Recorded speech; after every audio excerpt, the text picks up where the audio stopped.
rights right now. They're wherever you're willing to draw a line and say, you cannot come across this line or I'll kill you. That's where your rights are.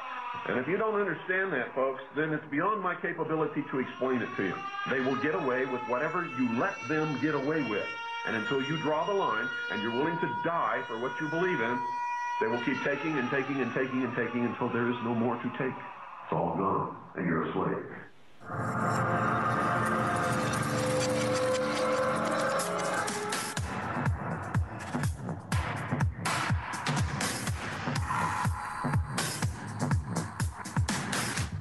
Banksters, politicians, assassins, psyops, and the alternative media have decimated over 250 years of our prosperity, which has been built by our blood, sweat, and tears. It's time to fix what's broken in America. It's time for us to really care about the 3,000 people that were dustified in the World Trade Center.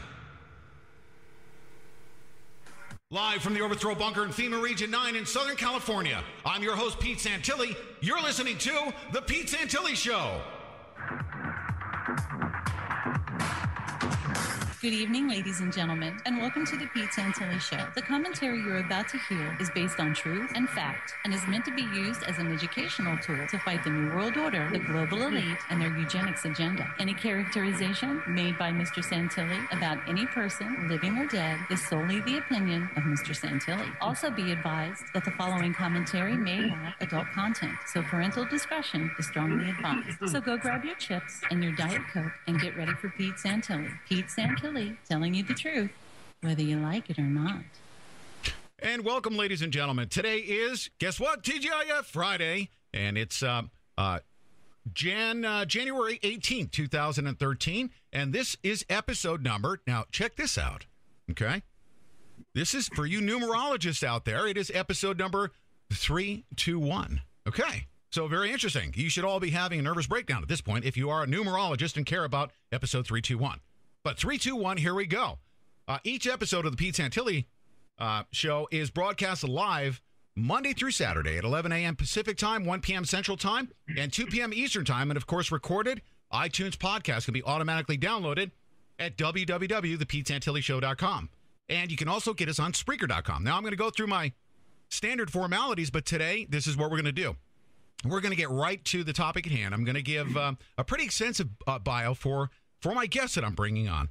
But I also want to, of course, direct your attention to our telephone number as well at 218-339-8525. My guest has agreed to take telephone calls. If you wish to call in, please do call in at 218-339-8525. And may I suggest that you immediately call in because you will want to speak with my next guest. And I'm sorry, I was just fumbling there.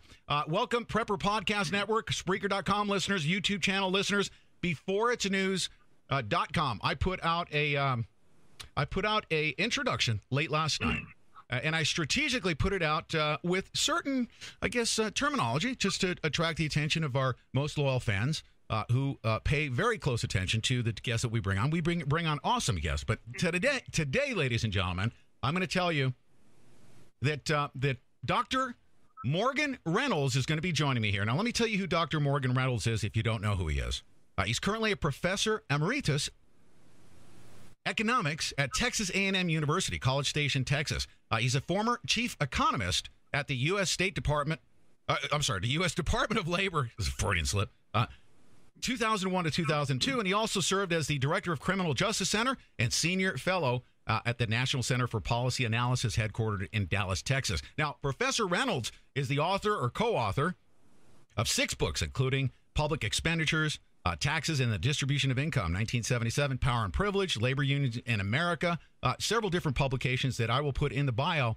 Now, Dr. Reynolds has also frequently testified before congressional committees and appeared on many television and radio programs, including the NewsHour with Jim Lair, the PBS program, Debates, CNN, and the Fox News channel.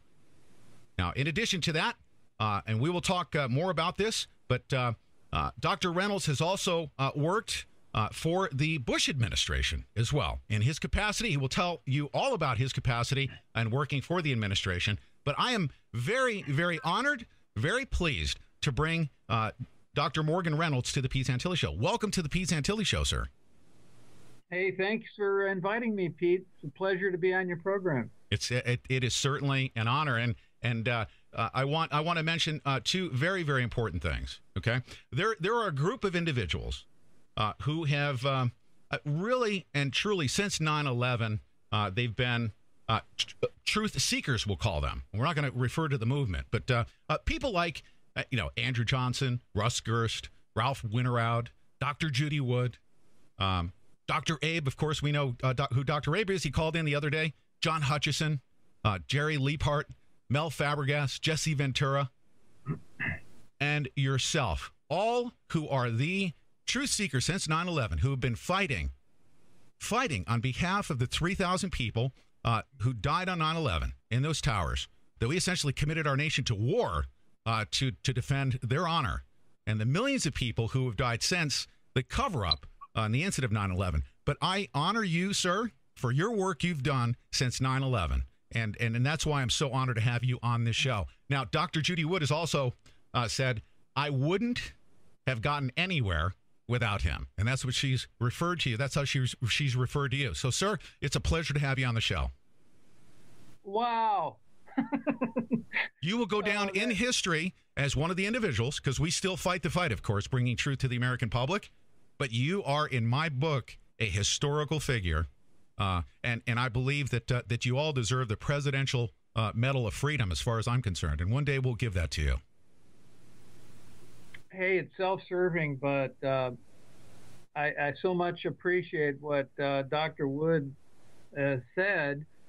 And when I first got into this and realized that 9/11, the official story is a pack of lies, and when the Scholars for 9/11 Truth was initially formed, I saw her name on this list, and it's very unusual to see a woman who is a faculty member in the engineering department, and I was intrigued by that. And as things rolled along, I realized pretty quickly that she was the only honest physical scientist on the case.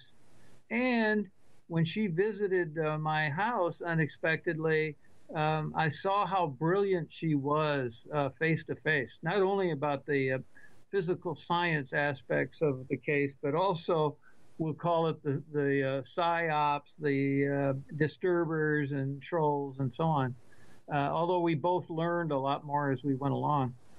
So my approach was, I don't have the background in physical science. I'm a PhD economist by training and career, but I've got to help her if I can, in any way I can.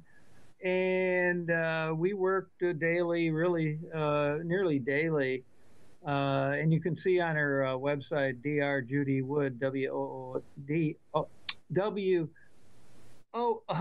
WOOD.com, that we co-authored a number of pieces, some of which found their way into the book, but she worked well beyond. So I take this, if you want to put it in an academic setting, while I wasn't in her field, I felt like I was bringing along a student. I don't mean that in any condescending way, but supporting her work. So I was farsighted, let me put it that way, okay? And I'll just say that unashamedly, because I could see across the valley, if you will. I'm not looking at the nature of the jungle in front of my nose, hacking my way through. I saw she was absolutely critical to exposing the truth about 9/11, and hey, it's been confirmed now, hasn't it? It certainly has. And sir, you are certainly you are a gentleman, and certainly Dr. Judy Wood and her work and what she's done since day one, since as she describes it, she observed the tower. She knew something was wrong right from the first moment that she observed it. And giving her credit where credit is due is certainly going to take place in this episode, of course. I want to, if you wouldn't mind, I want to honor you for the next few moments here. And by the way, will you be able to stay with me through the entire show? We've got a little bit to talk about here, if you would be so gracious to stay with me. Okay. We've got a long waterfront to cover. Yes. Yeah, we do. Okay, so I want you to, if you could, let's take it back. I want the listener, our listeners are, I have a lot of brand new listeners that come on each and every day, and they're brand new to this. They're all awakening, just as I have, right in front of them, over 321 episodes. You had started, with the Bush administration. I mean, as far as your career is concerned, you had worked with the Bush administration. Can you take us back to that time frame when you worked for the Bush administration? Yeah. How long were you there, and what? When did you leave? Yes. I've had policy dabbling, if you will. I should call it more than that. I've had one foot in the academic world, one in the policy world. And I was a full professor, active on the faculty at Texas A&M University in the Department of Economics. And my first wife died on February 1, 2001 at a young age of 58. Wow, well, I'm sorry to hear that.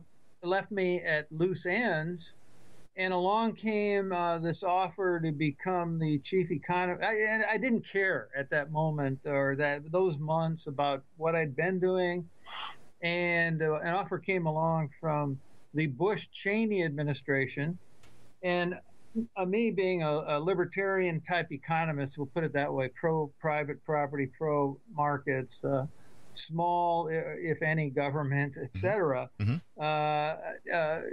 often classified as part of the conservative side of the aisle. But I got a call, okay, would you be interested in becoming the chief economist at the U.S. Department of Labor? Well, I didn't know initially, but I said, oh, well, this might be fun. I'd already spent 6 years earlier, a year on Capitol Hill, which I enjoyed. I was with the Joint Economic Committee on the minority staff at the time when the Republicans were a minority on Capitol Hill. And Dick Armey, you will know who he is. Sure do. We all do. Mm-hmm. Yeah, and he was a longtime congressman, and so he wanted me to serve there for a while. So I knew, I know a fair amount of the political people there, at least in Texas, if not across the nation. So I've had these gigs, if you will. Sure. And so I got there a week before 9/11. Elaine Chao was the Secretary of Labor, and so I served her as chief economist. It's a political appointment. It's not part of the Bureau of Labor Statistics or the bureaucratic structure. All these agencies have politicos, like there'll be 120 of us that take over the Labor Department. Then there's the bureaucratic staff. Okay, so things get tweaked a bit. Mm-hmm. Although not very much, I'd say. There aren't that many degrees of freedom to deregulate or de-legislate, So I was disappointed about that. I only served 16 months. And things started to come unglued. The more bad things. Now, let's go to 9/11, okay? Now, you arrived 2 weeks prior to 9/11, correct? Is that what you said? Yeah, a week before 9/11. Wow. And interesting, they call Friday, the first Friday of the month is usually when the employment and unemployment numbers are released. And Secretary Chao, I'm new on the job, she answers all these media inquiries. The Bureau of Labor Statistics is actually headed by a political, but they can't distort the numbers very much. So actually, I have a very favorable impression about what the BLS does, but that's another topic. And so I go around. I went over to I accompanied her, and Secretary Chao, by the way, stayed in that job for 2 terms, 8 years, which is pretty unusual. Mm-hmm. At any rate, we went over to the Fox studios there in the District of Columbia. And hey, one of the political mistakes I made was I called it a limo. We drive over in a limo. Oh, you're supposed to call it a sedan, a government sedan. Sure. So we get into the studio. She's going to do a short appearance on the Neil Cavuto program, the business program they run on Fox. And I walked down the aisle, and I saw Barbara Olson in one of the offices.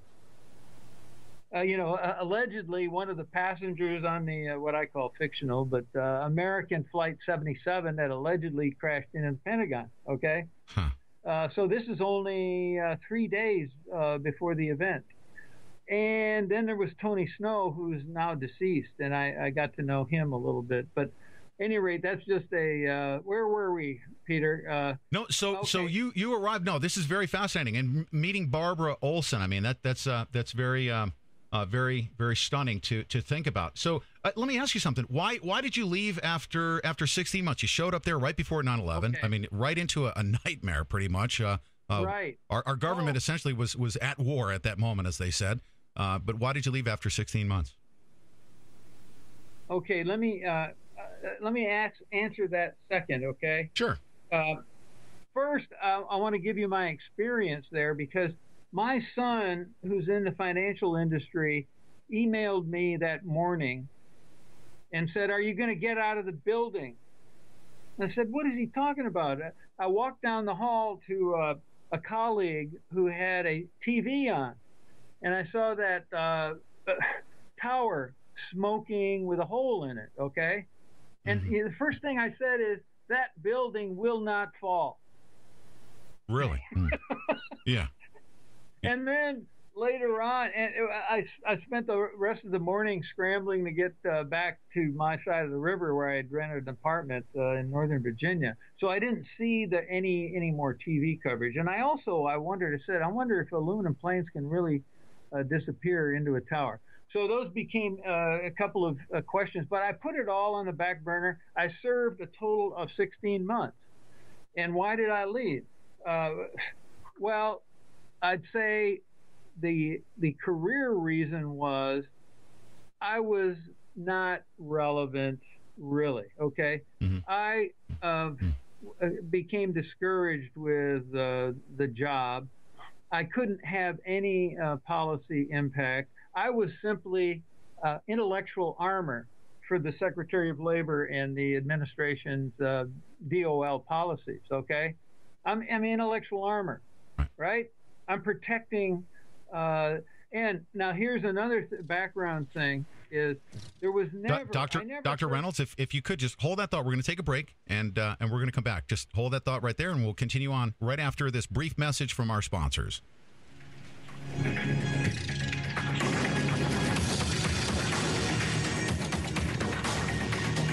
Did you know there's a way to legally wipe out your credit card debt? Stop harassing telephone calls? Even stop foreclosure and repossession? I'm talking about Chapter 7 of the Federal Bankruptcy Code. Federal bankruptcy laws were designed to get the creditors off your back and give you a fresh start. Imagine waking up one morning without stressing about debt. It's true, and it could be you. Call right now at 800-281-2286 to see if you qualify for this powerful debt relief program. We're the law offices of Craig Zimmerman. Craig has been a practicing attorney for 17 years and has an A+ Better Business rating. We know how to make the law work for you to give you a fresh start. We provide a free initial confidential consultation. Don't spend another day wondering what to do about your debt. Call 800-281-2286. The consultation is free, and so is your phone call. You have nothing to lose but your debt, so call now at 800-281-2286. That's 800-281-2286. Office is located in Dallas and Santa Ana, California.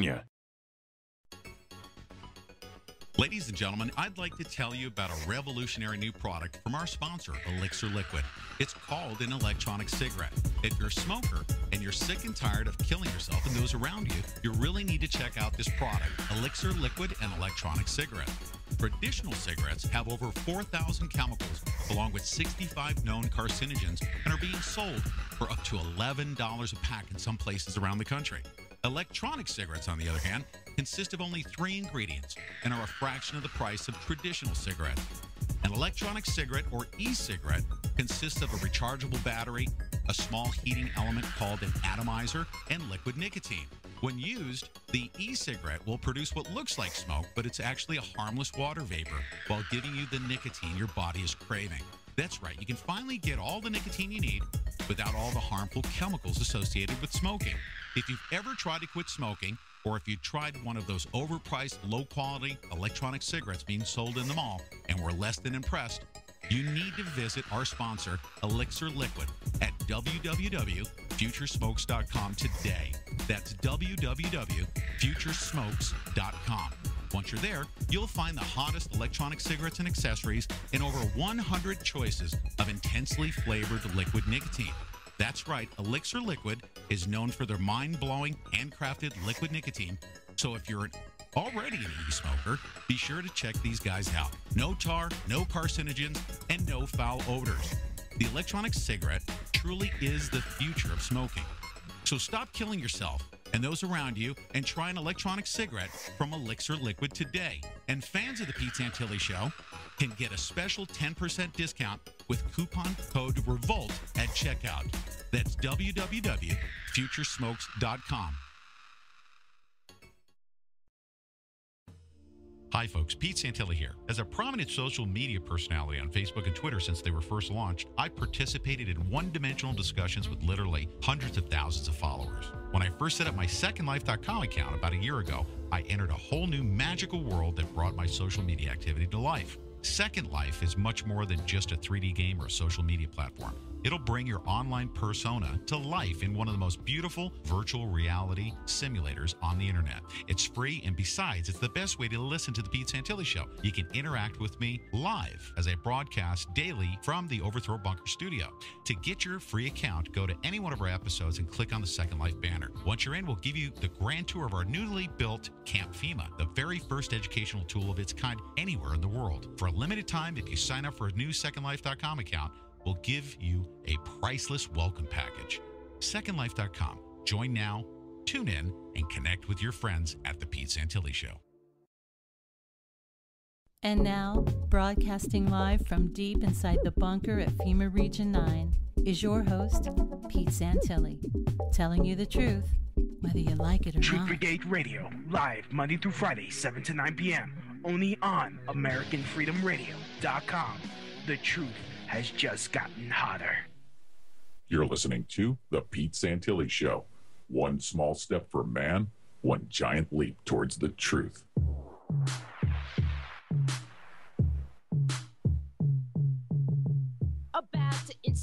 Okay, ladies and gentlemen, we are back with Dr. Morgan Reynolds, and we were just having the conversation about his experience with the Bush administration. And Dr. Reynolds, welcome back. If you can continue where we left off before the break. Yes, you'd asked why leave, and I was giving a long-winded or a medium-winded answer. But a second major factor in being discouraged about my role was that I never heard what would be the best policy for the American people as the goal, and doing a little blue sky thinking. And my attitude, of course, is we want to do what's best, and maybe we take our lumps in the short run, but we need to aim at a long run favorable outcome. Well, the whole tenor was, what can we do to re-elect George W. Bush? You know, this is accepting the conventional view that he was actually elected. You know, he looks like they cheated their way at the margin in both elections. But that was the whole emphasis, and it was like we can't have what happened to Daddy Bush happen here. So this partisanship is not my cup of tea.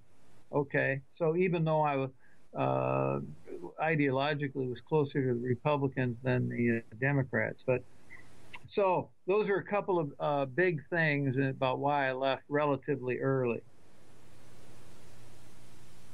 Yes, sir. And now, of course, you had left in the turmoil of 9/11. Essentially, I mean, a government that was just about in. Yes. And how did it feel at that time? Was it a government in disarray?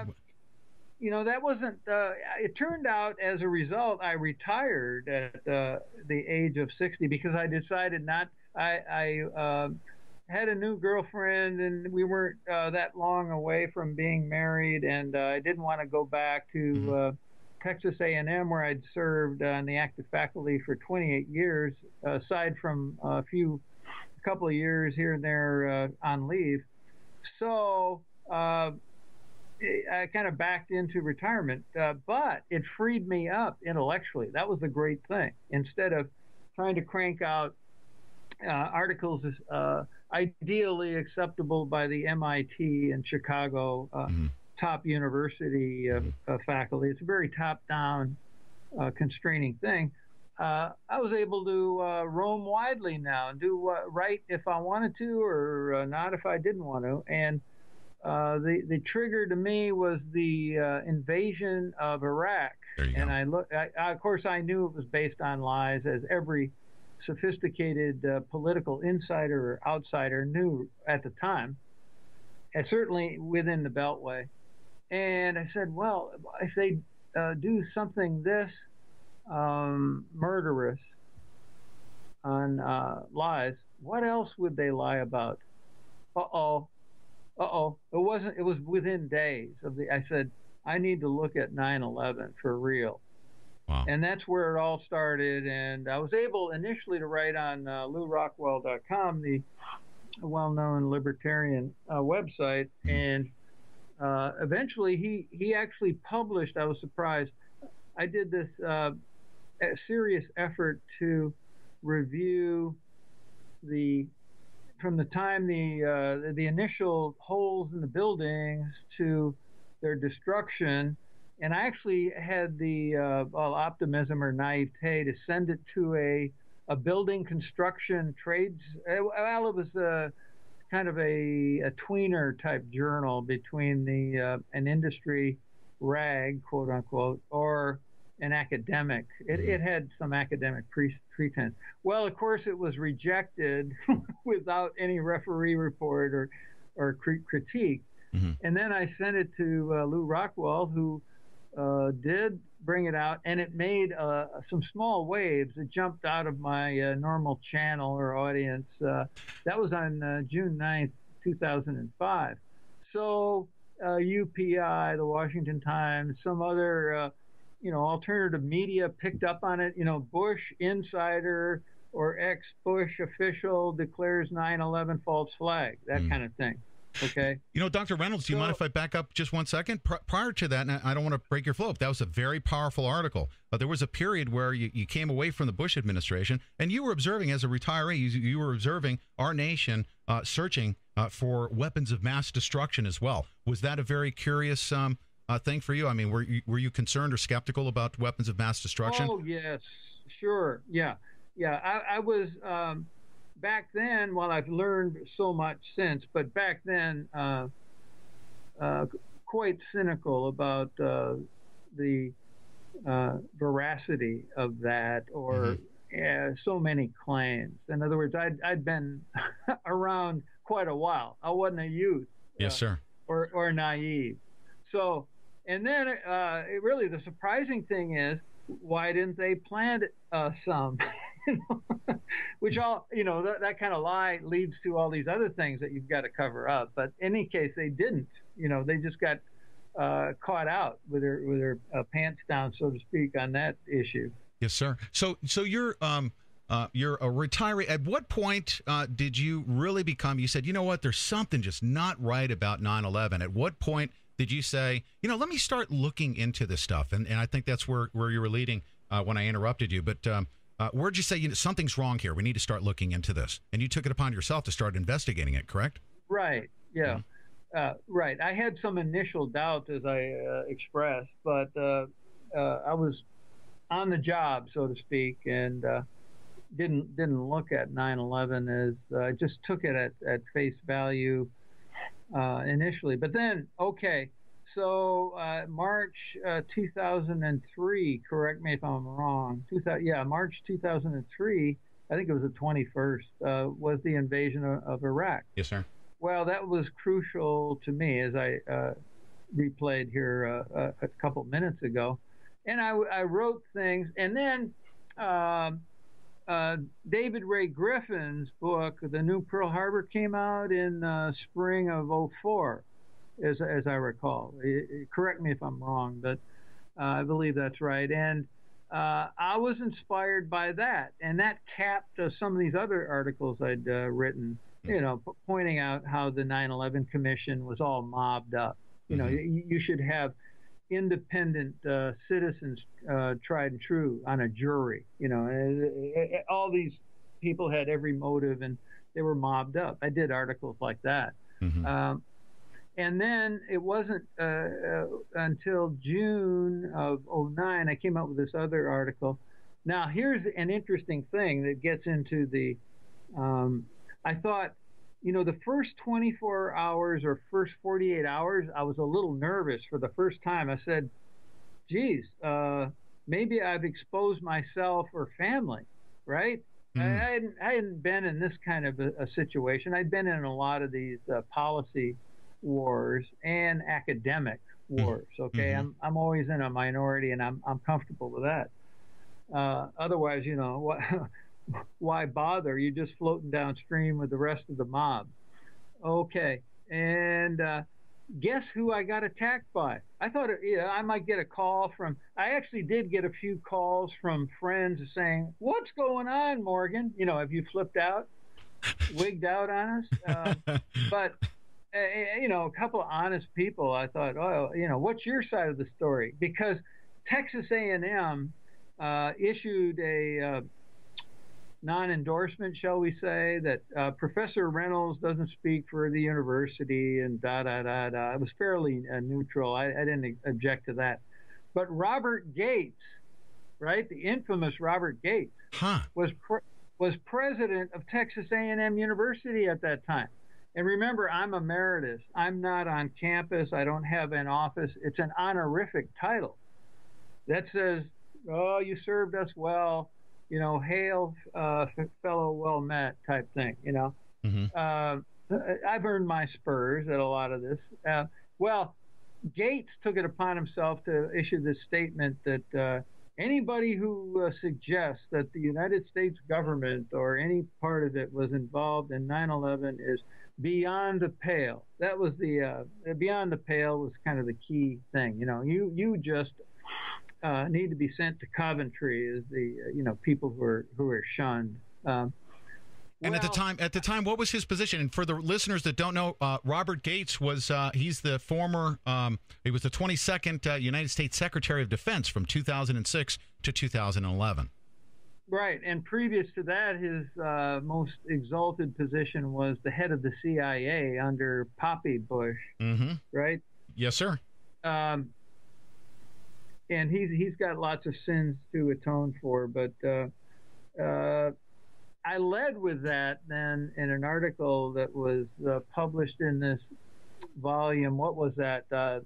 Titled something like Intellectuals Come Out on 9/11. It was edited by David Ray Scott or Griffin and Peter Dale Scott. Okay, this is the same volume where Stephen Jones' article appeared. You know, that's another subject unto itself. But my article started off with this whole Gates thing and the board of trustees at Texas A&M, and you know, they can't do a whole lot to me. All right, not legally.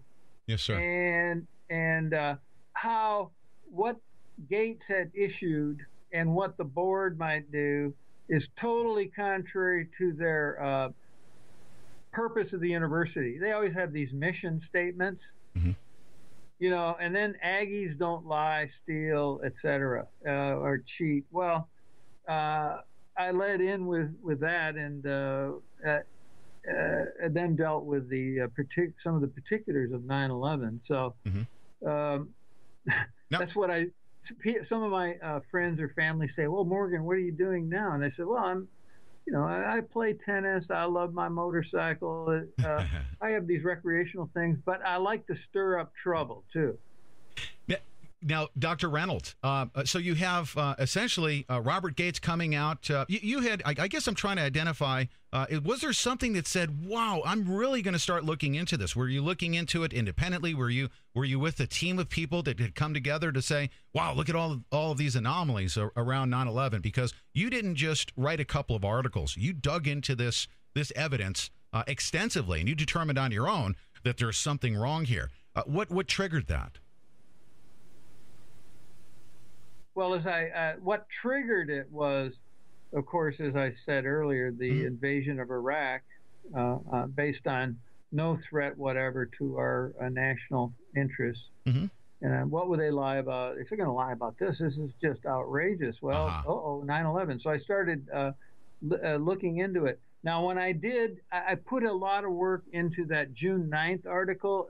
I was working on my own, and basically I say at the beginning, hey, throw away what everybody says. The official version, the media version, anybody's version. Right. Okay.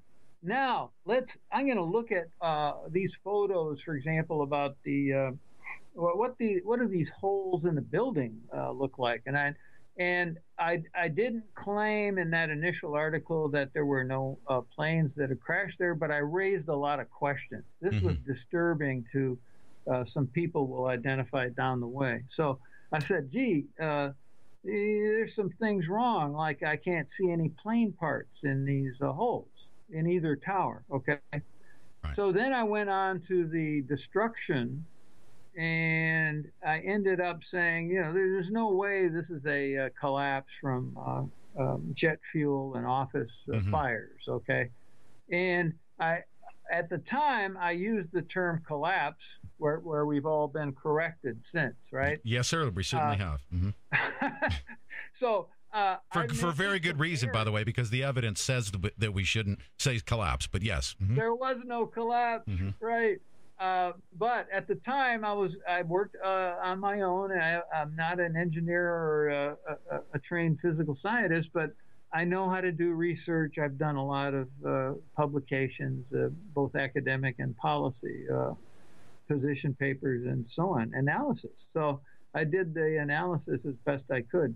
And like I say, I'd redo. I know a lot more now. But that's the nature of research.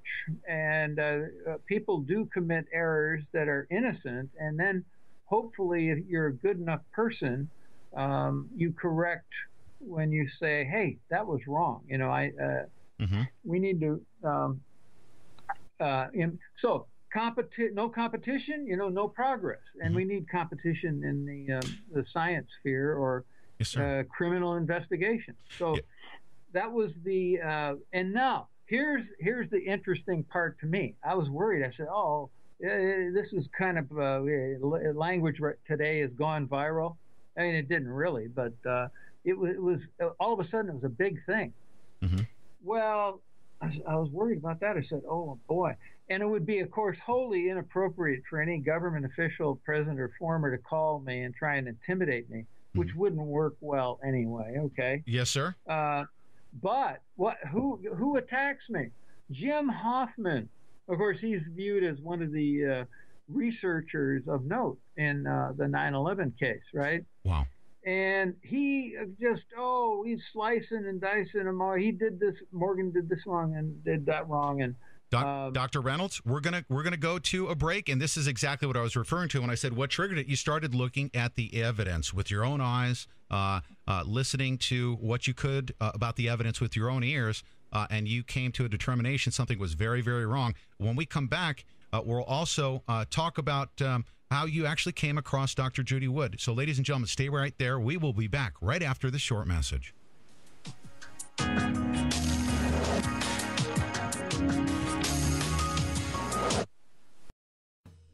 Hi folks, Pete Santilli here. As a prominent social media personality on Facebook and Twitter since they were first launched, I participated in one-dimensional discussions with literally hundreds of thousands of followers. When I first set up my SecondLife.com account about a year ago, I entered a whole new magical world that brought my social media activity to life. Second Life is much more than just a 3D game or a social media platform. It'll bring your online persona to life in one of the most beautiful virtual reality simulators on the internet. It's free, and besides, it's the best way to listen to the Pete Santilli Show. You can interact with me live as I broadcast daily from the Overthrow Bunker studio.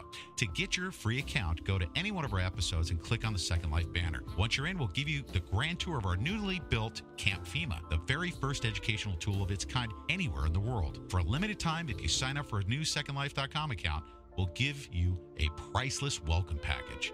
SecondLife.com. Join now, tune in, and connect with your friends at The Pete Santilli Show.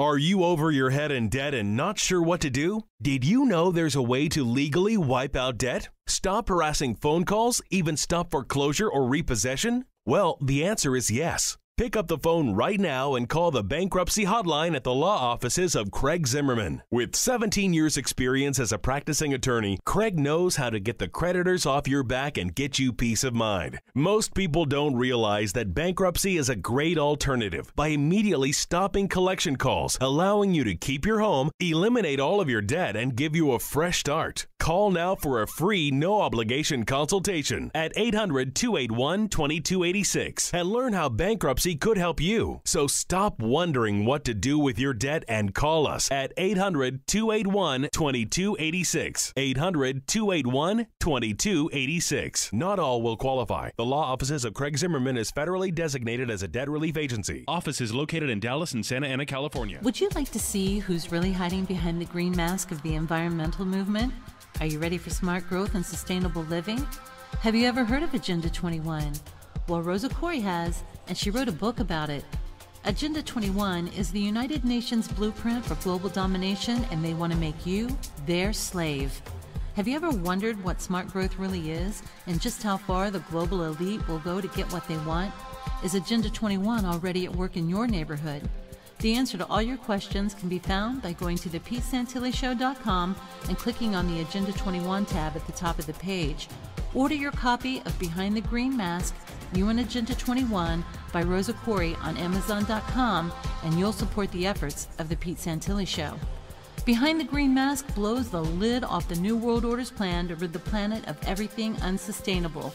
Read the book and then ask yourself, are you sustainable? One great thing about having Barnes & Noble as a sponsor of the Pete Santilli Show is that we love Barnes & Noble. If you visit thepetesantillishow.com, you'll see several ads displaying the new Note color for the very special price of $169. If you've noticed the latest craze in ebooks, everyone's carrying their favorite brand and immersed in the internet's newest revolutionary technology, the tablet e-reader. The Pete Santilli Show is proud to offer our listeners the new Nook, and we're also excited to offer what some are calling the best in the tablet world. What's more is that the new Nook Simple Touch Glow Light, Nook Color, and Nook Tablet range in the price of $199 to as little as $99. The Nook Tablet Reader from BarnesandNoble.com. Portable and definitely affordable. Visit thepetesantillishow.com today and click on any of the Barnes & Noble ads to find the Nook that's right for you. Live from the Overthrow Bunker and FEMA Region 9, you're listening to The Pete Santilli Show. And now, broadcasting live from deep inside the bunker at FEMA Region 9 is your host, Pete Santilli, telling you the truth, whether you like it or not.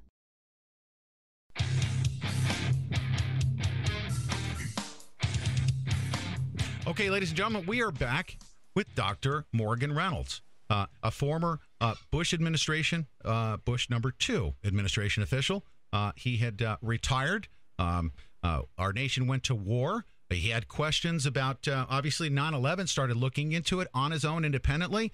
And then where we left off right before the break, I wanted to ask the question, at what point did you come into contact with all the other individuals that were curious about gathering evidence about 9/11, like AE 9/11 Truth and 9/11 Scholars? What was your first interaction with those individuals? Did they come to you? Did you go to them? Okay, this would have been in the second half of 2005. So I was already on the radar screen, you know, as a potentially serious 9/11 player in the research.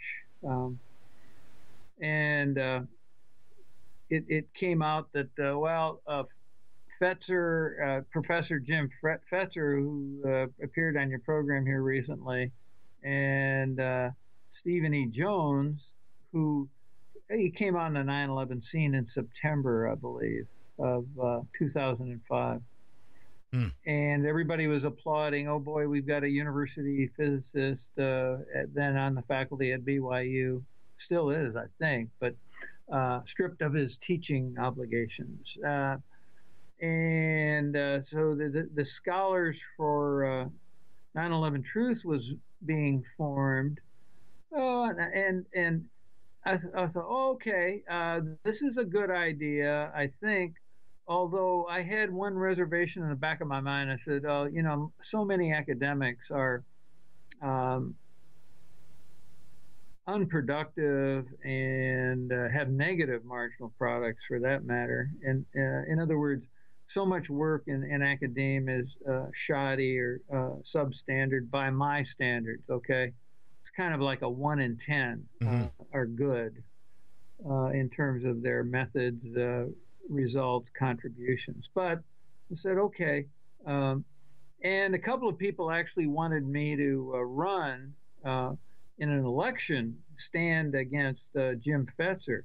Well, it was so informal and et cetera. There were never any dues. There wasn't any constitution for the group or really organization. So this, yeah, of course, as you recall, the group made a bit of a splash at the beginning, right? This group of scholars expressing doubts and doing research on the 9/11 issue. Well, and then I don't want to try to review the whole history, but of course that initial impact, significant though it may have been, has been dissipated since. And then we've had all the infighting and splitting and.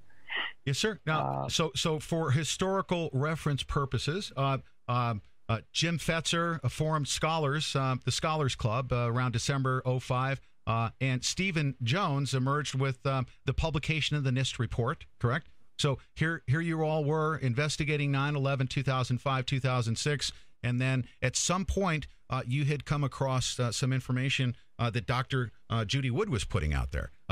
When was that? Around 2006? Oh man, she's so much better on the history. Just general recollection. We don't need an exact reference. But well, I saw her name on that initial scholars list. So that was the first acquaintance with her, okay? And then as the months unfolded, this is pretty funny and on hindsight, and she's reminded me of it from time to time when I express, well, is Fetzer really an op or not, and is the evidence conclusive? Well, the first time I called her on the telephone, this was in 2006, I don't know, late spring or so, and I said, I identified myself. Hey, this is Morgan Reynolds. I'm a member of the Scholars, as are you. And what's the matter with Fetzer? Now I remember that. Now hold that thought, because this is what we're going to do, Dr. Reynolds. Is when we come back in the second hour, we're going to get into that discussion about that. Now you started looking into, and that's a very important statement, by the way, because of what prompted that telephone call. We'll talk about that in right after the Bunker News break when we come back from this next break. But you had started to look into around to September 2006. Dr. Judy Wood was talking about the billiard ball, her evidence that she was presenting, talking about the billiard ball principle, correct? You mean at the National Press Club? Yeah. Right. Right about that time, had you discovered her evidence prior to that call that you'd made to her in regards to Jim Fetzer? Were you looking at her evidence as well? Okay. Was that July? It was July, but it was 2005 or 2006. Approximately. Yeah. It must have been. You probably started hearing about Dr. Judy Wood, and she's coming about with the billiard ball principle, and you're looking into the evidence. It was probably pretty intriguing to you. When all this is going public, very big time. Yes, that's right.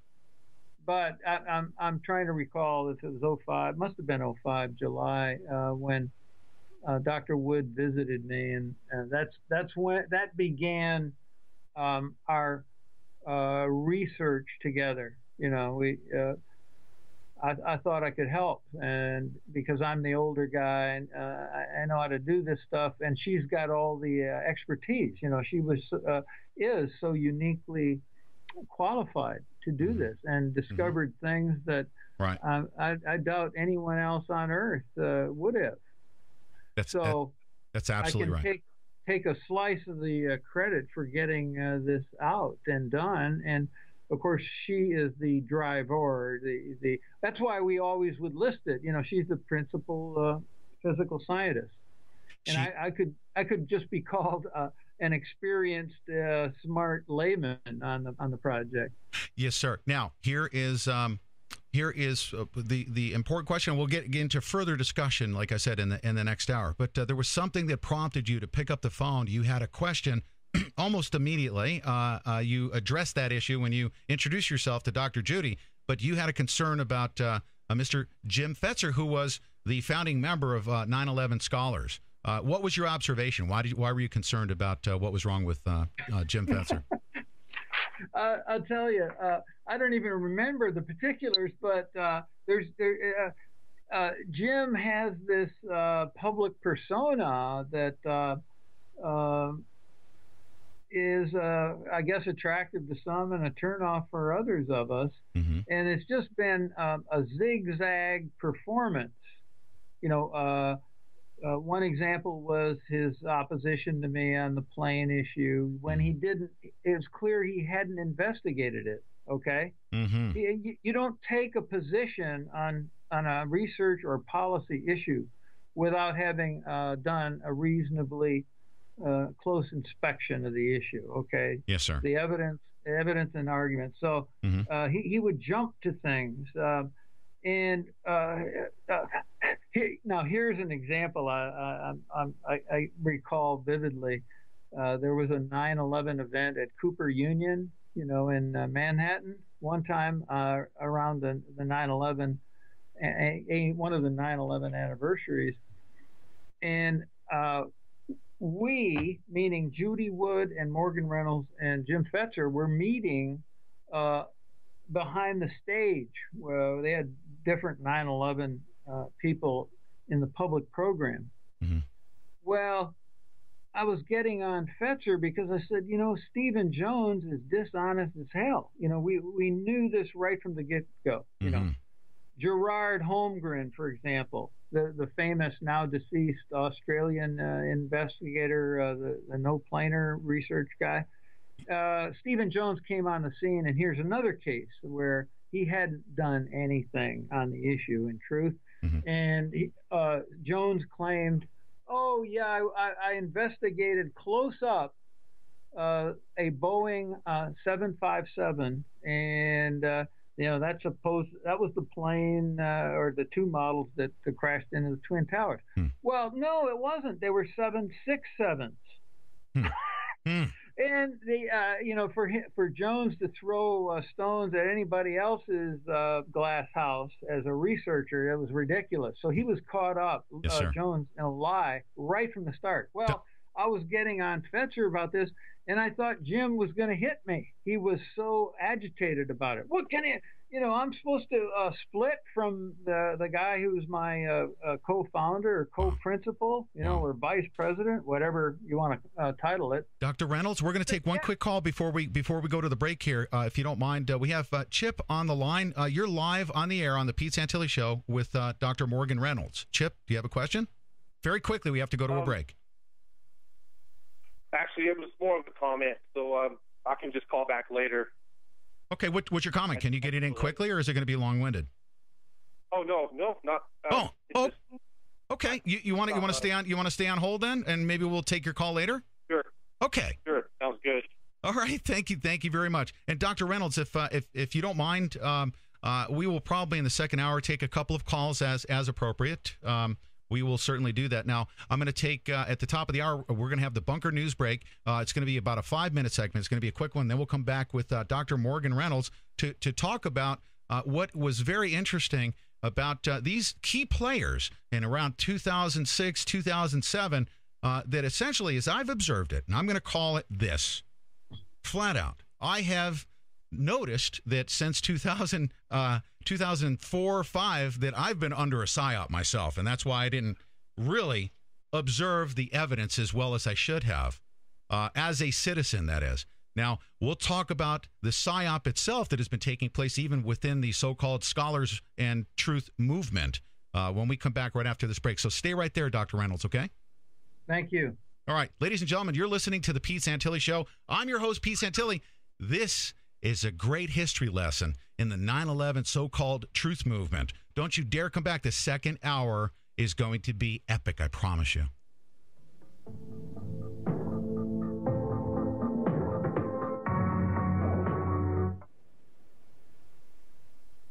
Did you know there's a way to legally wipe out your credit card debt? Stop harassing telephone calls? Even stop foreclosure and repossession? I'm talking about Chapter 7 of the Federal Bankruptcy Code. Federal bankruptcy laws were designed to get the creditors off your back and give you a fresh start. Imagine waking up one morning without stressing about debt. It's true, and it could be you. Call right now at 800-281-2286 to see if you qualify for this powerful debt relief program. We're the law offices of Craig Zimmerman. Craig has been a practicing attorney for 17 years and has an A+ Better Business rating. We know how to make the law work for you to give you a fresh start. We provide a free initial confidential consultation. Don't spend another day wondering what to do about your debt. Call 800-281-2286. The consultation is free, and so is your phone call. You have nothing to lose but your debt, so call now at 800-281-2286. That's 800-281-2286. Office is located in Dallas and Santa Ana, California. Ladies and gentlemen, I'd like to tell you about a revolutionary new product from our sponsor, Elixir Liquid. It's called an electronic cigarette. If you're a smoker and you're sick and tired of killing yourself and those around you, you really need to check out this product, Elixir Liquid and Electronic Cigarette. Traditional cigarettes have over 4,000 chemicals, along with 65 known carcinogens, and are being sold for up to $11 a pack in some places around the country. Electronic cigarettes, on the other hand, consist of only 3 ingredients and are a fraction of the price of traditional cigarettes. An electronic cigarette, or e-cigarette, consists of a rechargeable battery, a small heating element called an atomizer, and liquid nicotine. When used, the e-cigarette will produce what looks like smoke, but it's actually a harmless water vapor while giving you the nicotine your body is craving. That's right, you can finally get all the nicotine you need without all the harmful chemicals associated with smoking. If you've ever tried to quit smoking, or if you tried one of those overpriced, low-quality electronic cigarettes being sold in the mall and were less than impressed, you need to visit our sponsor, Elixir Liquid, at www.futuresmokes.com today. That's www.futuresmokes.com. Once you're there, you'll find the hottest electronic cigarettes and accessories and over 100 choices of intensely flavored liquid nicotine. That's right, Elixir Liquid is known for their mind-blowing, handcrafted liquid nicotine. So if you're already an e-smoker, be sure to check these guys out. No tar, no carcinogens, and no foul odors. The electronic cigarette truly is the future of smoking. So stop killing yourself and those around you and try an electronic cigarette from Elixir Liquid today. And fans of the Pete Santilli Show can get a special 10% discount with coupon code REVOLT at checkout. That's www.futuresmokes.com. The most important question to be asked in our lifetime is answered in the book, Where's the Birth Certificate? A case that Barack Obama is not eligible to be the president, written by Jerome Corsi. Where's the Birth Certificate is a recommended read by Peter Santilli, host of The Pete Santilli Show, and is sold on Amazon.com. To purchase your copy of Where's the Birth Certificate, go to thepetesantillishow.com, click on the tab at the top that says Where's the Birth Certificate, and order your copy today or download it to your Kindle. Where's the Birth Certificate by Jerome Corsi is essential to the Infowar and a question we should all be asking. If you've been asking yourself where's the birth certificate and what will it mean if Barack Obama is not eligible to be president, go to thepetesantillishow.com, click on the Where's the Birth Certificate tab at the top of the page, and order your copy from Amazon.com. Broadcasting live from deep inside the bunker at FEMA Region 9 is your host, Pete Santilli, telling you the truth, whether you like it or not. Now, broadcasting live from deep inside the bunker at FEMA Region 9 is your host, Pete Santilli, telling you the truth, whether you like it or not. That's right. Actually, No Messiah is the official band of the Pete Santilli Show, and we're going to come back real quick. Listen, we're going to, I just got off the, we had Suzanne Posel from Occupy Corporatism. As you know, she does the Bunker News Break, and, as they say on the floor of Congress, I yield my time because she believes that that this interview with Dr. Morgan Reynolds is so important for our listenership that she has yielded her time. But I want to direct you to OccupyCorporatism.com to read an article that she wrote, The Backlash to Obama Gun Control Executive Orders Reverberates Across the Nation. And that was published on January 18, 2013. She is on top of many different stories. You need to stay in contact with OccupyCorporatism.com. She is one of the best investigative journalists out there, and she's sinking her teeth into some stuff that you'll see it coming across the wire here in the coming days. So make sure that you stay in tune with OccupyCorporatism.com, and of course get the Bunker News Break every second hour of every day on the Pete Santilli Show. So I am back with Dr. Morgan Reynolds. Dr. Morgan Reynolds, we've yielded the time, right as we said. We were joking about that. Back to our conversation here, and where we left off prior to the break, we were talking about what prompted your call and your questions about Jim Fetzer. And I specifically refer to him as Jim Fetzer because we're going to get into the PSYOP portion of it here in just a couple of minutes. But tell us that story. What prompted your call to Dr. Judy Wood? Actually, I just got new information from the person you just named to jog my memory here. And I'd called about the murder of Michael Zieber, who was a graduate student working with Dr. Wood. Yes, sir. And that happened in Minneapolis, Minnesota, not far from the Madison, Wisconsin area that Jim Fetzer had retired to. And it seemed like he didn't want to acknowledge it, or he was ignoring it or pretending it didn't happen. So this seemed like a highly relevant event. Yes, sir. Or at least something to be concerned about, and might be connected to 9/11. I don't say necessarily, but the point is, what's going on here?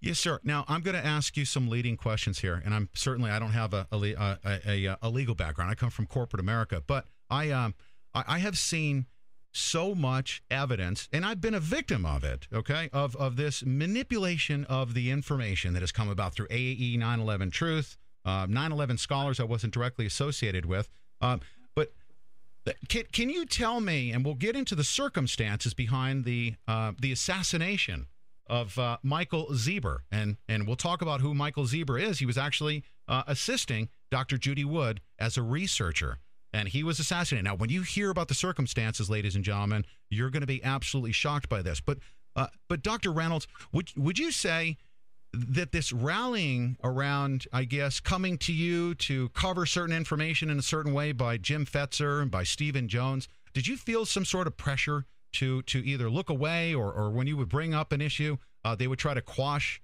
or did you observe a PSYOP in any way early on at around 2006? So, yes. Oh, yes. Of course, the logic of it is, would you commit this complex, massive, murderous a crime and so important to our global future and not leave in place or set up a cover-up? Of course you would, okay? Right. Mm-hmm. And now, it's true that a lot of what we see is part of the human circus, the corporate media. A lot of people self-censor because it's career suicide to question our government and its officials on something like this. Just the way Robert Gates, of course, dismissed me with the back of his hand, right? Yes, sir. So, but nonetheless, there's got to be some people on the payroll. Now, one of the there are a bunch of people to name here, but let me go to 911truth.org. Okay, if you go to they were up and running virtually instantly.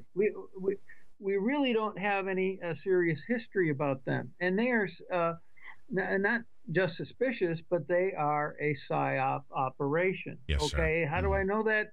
Because they are in the truth suppression business. Mm-hmm. They now they haven't burned anybody at the stake yet as heretics, but yes, I have been pressured, of course. To one of their favorite arguments is, well, you're just what you're saying opens up the movement to ridicule. Mm-hmm.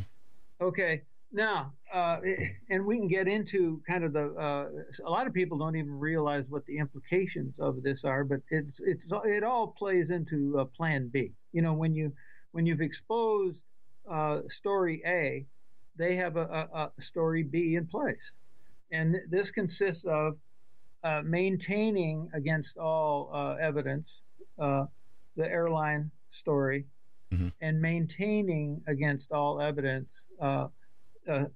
controlled demolition initially, or thermite, or micro nukes. Well, both of those maintain the essence of the official story, because suppose they were right. It's an impossible thing. It's all contrary to the evidence, but suppose they were right. Well, then you have hijacked airliners, which is a key component, and they can be the Arab terrorists that we're rooting out around the world in the war on terror. So that's sustained. And then who would have planted these things or put them in place? Well, if they're conventional and it could have been Arabs again, right? Yes, sir. In other words, the who done it. So you need to maintain that idea in the back of your head to see where does it, suppose they were right, where does it lead? In other words, would it lead ultimately to the who done it question being accurately answered? So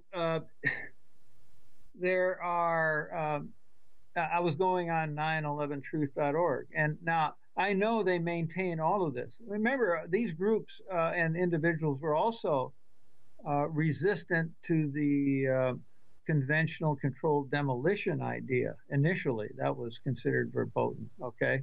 But then it kind of had to go with the flow ultimately on that, even though it's a wrong proposition, completely wrong-headed. But David Kubiak was one of the founders, but if you go to that website, you don't know, there's nothing about who is running this, who founded it, where do they get their money. And I was invited. They were a little nervous about inviting me because I didn't seem to be under their control, but there was an event, what was it? It was on the 1-year anniversary of the release of the 9/11 Commission report, okay? And I was one of the speakers. Well, I didn't, this was in Lafayette Park, okay? These people, they paid my way. I don't think there was any appearance fee, but they've got money, and kind of the impression is money to burn. Where is this coming from? Okay, and I could go into the background of a few people, but I'm going, man, this is really a suspicious group, and they haven't touched the hot issues, which the foremost of which is the work of Dr. Judy Wood and the evidence for directed energy weapons. Okay. So, and then we've got another cast of individuals that I rank high as provably, enough. We could gather up. We have enough already where you could meet the standard of beyond reasonable doubt. Yes, sir. So, the two highest I would rank who are would be Stephen E. Jones and Richard Gage. Richard Gage is very clearly, well, he's not even likable the way Stephen Jones is, right? But Gage, when you see him questioned by Abraham Rodriguez, you might have seen those YouTube clips. It can be described as funny in a macabre sense, a gallows sense, because Gage doesn't want the truth. So how can you head up an organization that's supposedly and dedicated to pursuit and propagation of the truth, the architects and engineers for 9/11 truth. Now, I'm going to identify, this is just based on my own personal independent observations and my research of how I was so upset at people like Alex Jones who had not shared information. These are all so-called 9/11 truthers who had never told me about Dr. Judy Wood's research and her evidence. But I'm going to just let me just briefly summarize, because I believe that this was an important event. Okay, Jim Fetzer is in that category with Stephen Jones, Richard Gates, and Jim Fetzer was the founder of 9/11 Scholars. Okay, now as the history books will write it, and I'm going to share this with the audience, and I don't know how much of this story is out there, but you need to listen to what I'm about to tell you. Okay, Mr. Michael Zieber was a researcher at Clemson University for Dr. Judy Wood, and basically studied Dr. Judy Wood's website for, let's say, 3 to 4 weeks. Okay, after his second he was actually in Dr. Judy Wood's class, and after his second test, he actually came directly to Dr. Judy, introduced himself, and he said, "Promise me." Okay, and this is a quotation here. "Promise me that no matter what happens, that you will never stop pursuing this, that nothing is more important." Okay? Now, why this is important and why Michael Zieber is important is because his uncle worked with Eugene Maloff, okay? His name was William Zieber, and they had worked on technology that only 17 people in the entire country at the time had access to. What we now know is cold fusion, okay? Free energy technology, essentially. So Michael Zieber had known of technology that existed from conversations that he had with his uncle William Zieber, who worked with Eugene Maloff. If you look this up, okay, his uncle was an inventor. He knew about this. Now, he was helping Dr. Judy Wood research this. Now, approximately 3 to 4 weeks after that initial introduction, he went to Minneapolis, Minnesota. And he told Dr. Judy Wood right before he left, he said that 9/11 had to do with free energy. And he said, "I'll talk to you about it when I get back. And I'm going to return in a week." I'm sorry, 17 people in the country with the, was just corrected. 17 people in the country with the same last name, Zieber. I apologize for that. But certain individuals that had access to free energy technology. But Michael said to Dr. Judy before he left to visit his family in Minneapolis, he said, 9/11 had to do with free energy, and I'll talk to you when I get back. And ladies and gentlemen, he actually went to dinner with his mom, his sister, and his sister's boyfriend. They were at dinner, came out, and essentially 2 assailants assassinated. And it's just an outright. It was two bullets to Michael Zieber. They had taken their purses, and he was assassinated and never returned. Now, I'm talking about circumstantial evidence here that I believe is important for us to at least understand and recognize. And we'll let the listener determine on their own how circumstantial this is and how it relates to the 9/11 scholars movement, because Michael Zieber had also joined the 9/11 Scholars Group. So he was introduced to Stephen Jones. He was aware of what was going on in the 9/11 Scholars Movement. He was also aware of free energy technology. He was researching for Dr. Judy Wood. And I find it to be remarkable and coincidental that all of this stuff takes place right within Mr. Jim Fetzer's neighborhood. Okay? Now, Dr. Reynolds, I'm going to bring it back to you, okay? But this is all circumstantial. The investigation, as far as I'm concerned, into the assassination of Michael Zieber, the book is closed, the files are closed, but this information exists that Michael Zieber was aware of free energy technology, worked as a researcher with Dr. Wood, was essentially assassinated by 2 assailants. The video was missing. He's in Jim Fetzer's neighborhood, and remarkably, Mr. Jim Fetzer, who specializes in assassination science, okay, who was aware of Dr. Judy Wood, was aware that Michael Zieber was assassinated. Mr. Jim Fetzer never looked into it, and only provided a commentary on his website in memory of Michael Zieber. Now, I had to give that explanation to our listeners, Dr. Reynolds, because right about that time, you were working very closely with Dr. Judy Wood to get this information out. You're traveling around the country, giving presentations, talking about the billiard ball principle. You had both, and this is where I'm going to turn it over to. You were aware of this assassination with her researcher, and you had both worked towards filing legal documents to get your evidence submitted into the federal court system. You're the second person to actually file a key TAM case, correct? Yes. Okay. Now, based on what you knew of Michael Zieber's assassination, I understand you looked at that situation that was very, very odd to you. Were you curious about why Mr. James Fetzer was not covering that part of the story? Had you looked into it? Were you curious about Michael Zieber's mysterious death? Yes, I was. And the whole issue, of course, is this a coincidence, or is this related to Michael's 9/11 work with Dr. Wood? And as did Dr. Wood, I followed the development of the case as reported in the press, and there was a Clemson faculty member who assembled this chronology, and there were all these peculiar things. It didn't seem logical, and I remember one of the things I did was interview one of the detectives in charge, and of course I didn't get. He was a little forthcoming, but you know how they don't want to divulge any information about the case. Okay. Yes, sir. Now, I visited the site. I happened to be in Minneapolis for a wedding, and I took photos of the site where the crime occurred. You did. Mm-hmm. Okay. Mm-hmm. And I actually, there were 2 black youths convicted of this crime.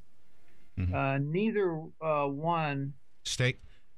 Dr. Reynolds, we're going to be interrupted by a break. Hold that thought. And I didn't know that you went as far as to take pictures. Ladies and gentlemen, we're going to take a break. We're going to come right back with Dr. Morgan Reynolds to talk about his investigation into Michael Zieber's death.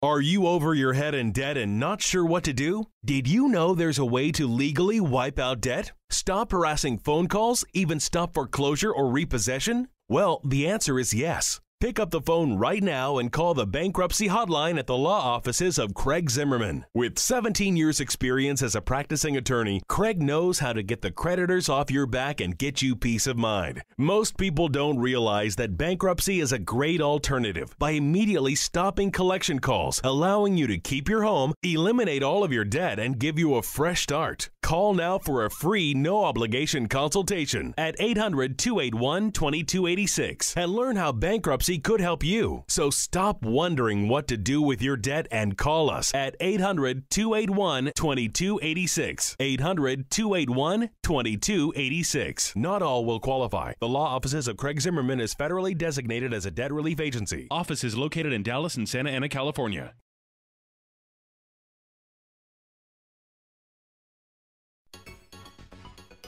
Ladies and gentlemen, I'd like to tell you about a revolutionary new product from our sponsor, Elixir Liquid. It's called an electronic cigarette. If you're a smoker and you're sick and tired of killing yourself and those around you, you really need to check out this product, Elixir Liquid and Electronic Cigarette. Traditional cigarettes have over 4,000 chemicals, along with 65 known carcinogens, and are being sold for up to $11 a pack in some places around the country. Electronic cigarettes, on the other hand, consist of only 3 ingredients and are a fraction of the price of traditional cigarettes. An electronic cigarette, or e-cigarette, consists of a rechargeable battery, a small heating element called an atomizer, and liquid nicotine. When used, the e-cigarette will produce what looks like smoke, but it's actually a harmless water vapor while giving you the nicotine your body is craving. That's right, you can finally get all the nicotine you need without all the harmful chemicals associated with smoking. If you've ever tried to quit smoking, or if you tried one of those overpriced, low-quality electronic cigarettes being sold in the mall and were less than impressed, you need to visit our sponsor, Elixir Liquid, at www.futuresmokes.com today. That's www.futuresmokes.com. Once you're there, you'll find the hottest electronic cigarettes and accessories and over 100 choices of intensely flavored liquid nicotine. That's right, Elixir Liquid is known for their mind-blowing, handcrafted liquid nicotine. So if you're already an e-smoker, be sure to check these guys out. No tar, no carcinogens, and no foul odors. The electronic cigarette truly is the future of smoking. So stop killing yourself and those around you and try an electronic cigarette from Elixir Liquid today. And fans of the Pete Santilli Show can get a special 10% discount with coupon code REVOLT at checkout. That's www.futuresmokes.com.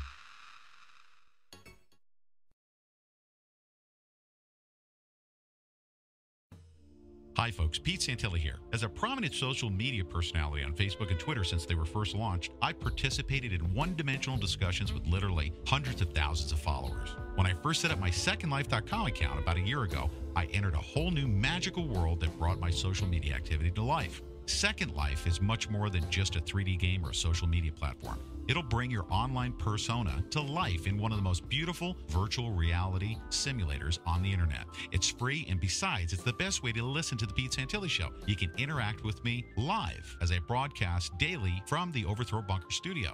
To get your free account, go to any one of our episodes and click on the Second Life banner. Once you're in, we'll give you the grand tour of our newly built Camp FEMA, the very first educational tool of its kind anywhere in the world. For a limited time, if you sign up for a new SecondLife.com account, we'll give you a priceless welcome package. SecondLife.com. Join now, tune in, and connect with your friends at The Pete Santilli Show. And now, broadcasting live from deep inside the bunker at FEMA Region 9 is your host, Pete Santilli, telling you the truth, whether you like it or not. This is Mr. E, and you're listening to the Pete Santilli Show, telling you the truth, whether you like it or not. Okay, we are back, and we're gonna save as much time here. We're gonna have I'm joined by Dr. Morgan Reynolds. We're touching on a story that I believe that you just need to hear it, and you can decide on your own. How these cases are solved. I mean, and I'm going to use all of these examples, okay? False flags, assassination, setups, all that stuff takes place. We already know this, okay? Now, I'm laying out the circumstances behind the mysterious, coincidental death of Michael Zieber, who was a researcher that was aware of free energy technology, whose uncle was an inventor, who worked with Eugene Maloff, who told Dr. Judy Wood that he believed that 9/11 had to do with free energy technology, and coincidentally died within hours after saying such a thing. Okay? All a coincidence. Now, what my issue is, Dr. Reynolds, and here's the remarkable thing, is that Mr. James Fetzer, who was in the circle of 9/11 truth, a specialized assassination science person, okay, had never looked into the death of Michael Zieber as you had done. You had actually gone there and taken pictures, sir. And I didn't even know that you had taken pictures. But you looked into this. You were curious about it. These two assailants were 17 years old. And ultimately, they, from what I understand, they turned themselves in. There were guns with their fingerprints on it. They were surely due to be hung. And they were told, you will either admit to the crime or you admit to the crime and get parole, or if you go to court in front of a jury, you will be basically hung for the rest of your life. So from what I understand, they admitted to the crime. For whatever reason, they decided to do that. Their attorneys probably advised them to do so. So the benefits of doing that, they were able to be paroled. So let's take it from there, Dr. Reynolds. You mentioned assassination science. I remember talking to Jim Fetzer early on, and he claimed he could recognize an op from a mile off. And here he is teaming up with Stephen E. Jones. Yes, okay, sir. Yes, well, to get back to the Michael Zieber murder, what you say, of course, about the criminal justice system is true. You know, the prosecutors have tremendous draconian weapons at their disposal. Mm-hmm. And I'm sure both of these youths were represented by, a free counsel, right? The defense is being supplied by the court. And we can't always expect that to be. It's unfortunate, but it's true. Yes, sir. Yeah, yeah. Mm-hmm. And well, okay. I since I was in the area, both were in prison in St. Cloud, Minnesota, in this traditional foreboding style prison. And I interviewed one of them. And actually, he was not the trigger man in the murder of Michael Zieber. Mm-hmm. Okay, he was, but somebody who's involved in a crime. They were in the process of committing a robbery, mm-hmm.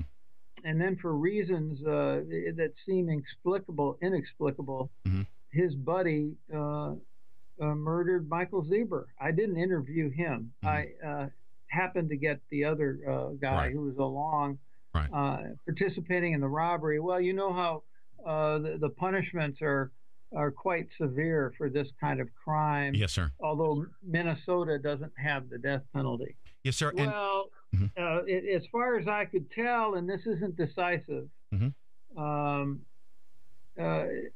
Of course, this guy, and I treated him as an honest convict. He's a young kid, he's a good-looking young black kid, and mm-hmm. He seemed fairly bright, but he didn't know anything about any of this 9/11 stuff. Right. He just and the odd thing, one of the odd things there's so many odd things about this case, but it is. He had fled to Arizona. And why did he come back? He came back to get arrested. And I have notes on this interview, but I can't even recall what it is. It's just one kind of stupid thing after the other. So in any event, I followed up and just to try and see what was the motive here. Yes. And Dr. Reynolds, and if you don't mind, in the essence of time here, okay? I don't want to run short of time. In the essence of time, I mean, if you have anything further to add to that side of it, I would like to know why James Fetzer was not side by side with you. You were in Minneapolis. It was within his neighborhood. This assassination actually occurred within miles of his home. Was Jim Fetzer also conducting that same level of investigation, especially somebody so skilled at assassination science? No, but I know that he did put up in memoriam words on the website. Yes, but I don't know what other things he might have done. But that's this whole event. It's tragic, and he didn't seem. It was odd. That's why I called Dr. Wood. I said, what's going on? You know? And not only that, he provided a great memoriam. He did not get involved in the investigation, and just another coincidence, of course, that somebody associated with Jim Fetzer, who was actually his employee, had started accusing Dr. Judy Wood of assassinating her student. Now let's do this. It's just all coincidental. I find it remarkable. Let's do this. Let's leave it to the listener to decide on their own. Okay. Now here we are with the Jim Fetzer, who I believe wholeheartedly, and this is my opinion, he is 100% PSYOP. Okay, I believe that, and he's running 9/11 9/11 Scholars. We've got Stephen Jones. He's aware of cold fusion, suppresses it, and is positioned to divert everyone's eyes away from cold fusion to blame it on the government and nanothermite, whatever he decides that he's doing. But he's a high skilled PSYOPer. Jim Fetzer, Stephen Jones, Richard Gage. We are victims of the PSYOP. I am personally. Alex Jones wasn't mentioning it. He's an unwitting or unwilling participant in the PSYOP, being told certain information by these so-called scientists. You and Dr. Judy Wood have evidence before you that totally contradicts what these folks are propagating to the American public. And you said, we need to take this evidence to the court system. Did you not? Yes, we did. Okay, and that evidence was very important to lodge with the federal court system. You wanted to have this evidence lodged because NIST reports were filed. You found contradictory evidence, correct? And you filed your cases. What was your incentive and motivation behind filing your evidence into the federal court system? Well, the principal motive for me was to get the apologists for the perpetrators under oath and shown up. Okay, you know how pre-trial discovery works. Yes, sir. Where we are the plaintiffs. I'm a plaintiff in one case that basically says I have evidence that there were no plane crashes at the World Trade Center. Now, this is only for the NIST study contractors. So I sue a bunch of them. It was the same list for Dr. Wood in her case, which dealt with the destruction, what made the towers and other WTC buildings either go away or be severely damaged. Okay, they're two separate cases. Two separate cases. That's right. Yes. Although the contractors are the same, and a couple of the leading contractors are SAIC. They're contractors to NIST to produce this 10,000 pages of lies. Yes, sir. Okay, about why the WTC towers in particular were on the verge of initiation of collapse. Okay, you know how they artfully didn't do the job they were hired to do, and they had $20 million. They go out and hire these people. A second major contractor is ARA, and as Dr. Wood has pointed out on your program, oddly enough, both of these enterprises or these military industrial contractors are experts in directed energy weapons. And here they are. They know what to cover up and how, don't they? That's right. So, you know, we had earlier, in my particular case, we had already filed requests for correction with the agencies, now with the NIST. And this is all preliminary to be able to have the standing to, you know, there's a lot of legal questions that arise about whether we have standing to bring a suit, whether the court has jurisdiction, and so on and so forth, that you'd have to interview our attorney about, who did a fantastic job, by the way. Very excellent, Jerry Leifert.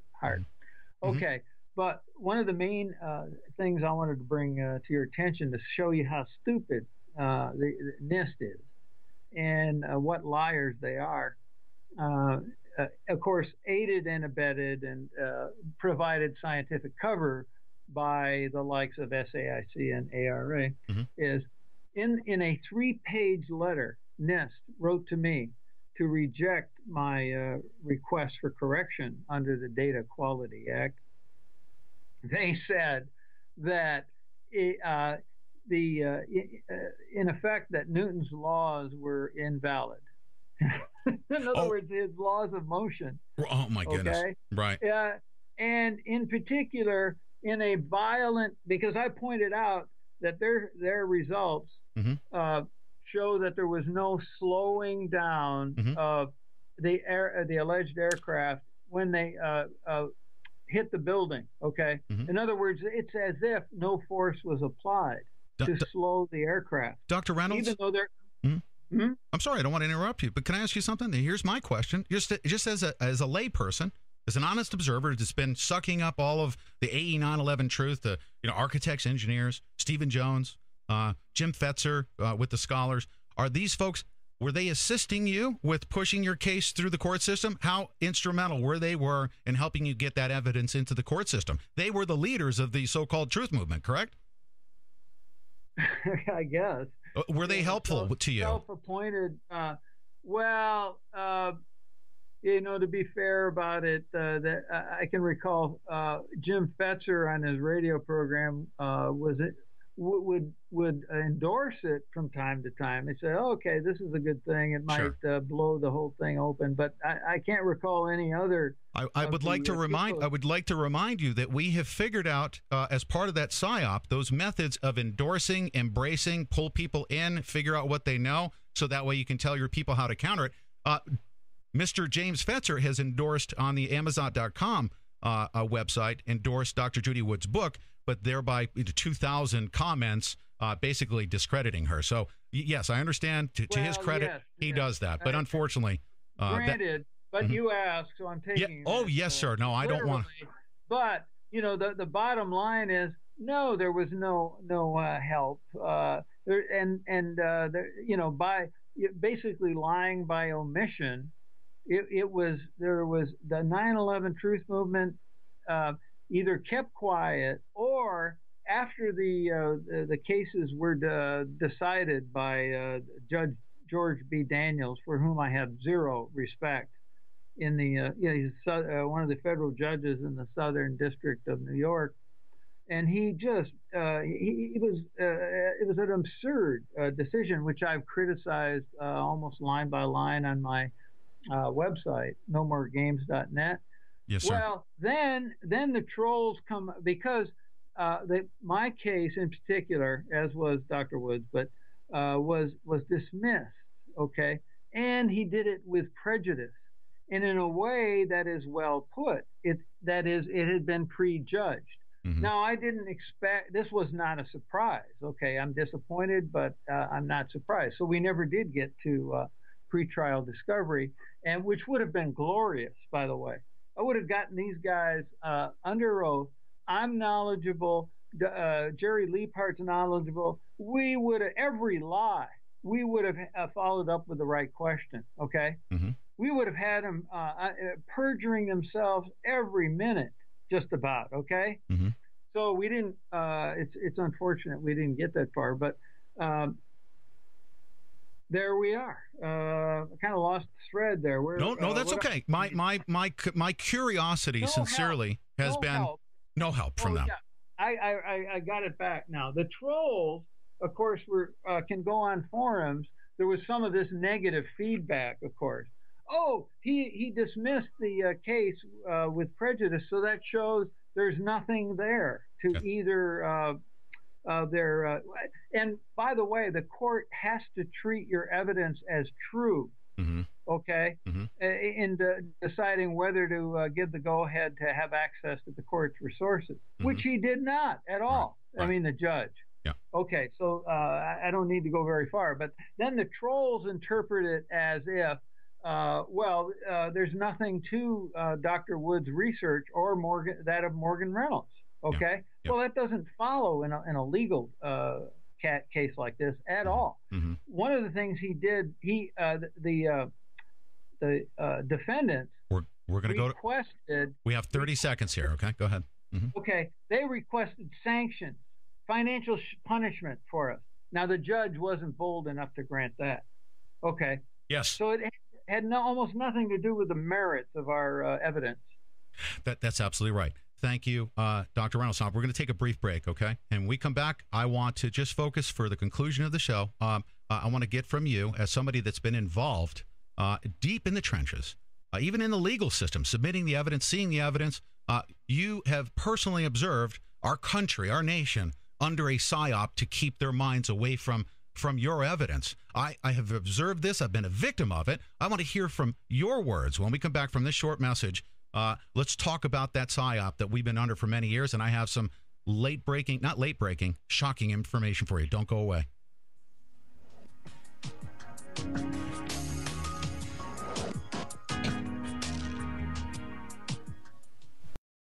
Do you owe the IRS more than $10,000? Well, it happens to the best of us. Just ask Charlie. I was a pro NFL player, defensive back. Yes, I did get a letter from the IRS. It's a scary thing, even for a big man like Charlie. Well, man, when you see those dreaded letters, capital IRS, $60,000, man, you almost drop to your knees. You know, they were trying to levy my accounts, garnish me, real bad situation. Charlie found out about the law offices of Craig Zimmerman. I heard their commercial on the radio. I said, well, hey, let me give them a call. It was like talking to my brother, talking to a great friend. I called Craig Zimmerman, and they put a stop to it. You'll love the way they do business. Like we say in the NFL, they never dropped the ball. They did a great job for me. You may be able to significantly reduce your tax debt. Call the law offices of Craig Zimmerman and get your game plan. 800-638-0727. Craig Zimmerman. They threw a touchdown for me. Call now and find out how much you can save. 800-638-0727. 800-638-0727.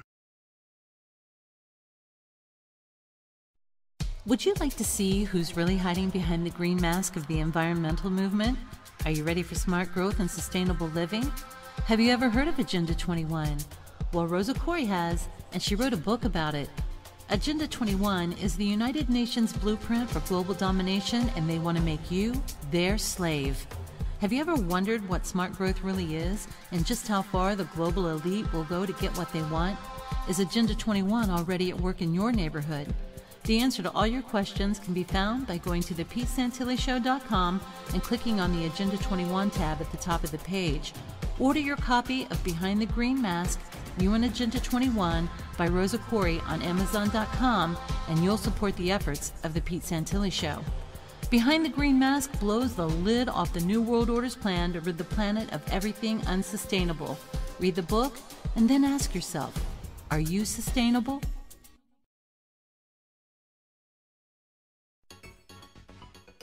Ladies and gentlemen, I'd like to tell you about a revolutionary new product from our sponsor, Elixir Liquid.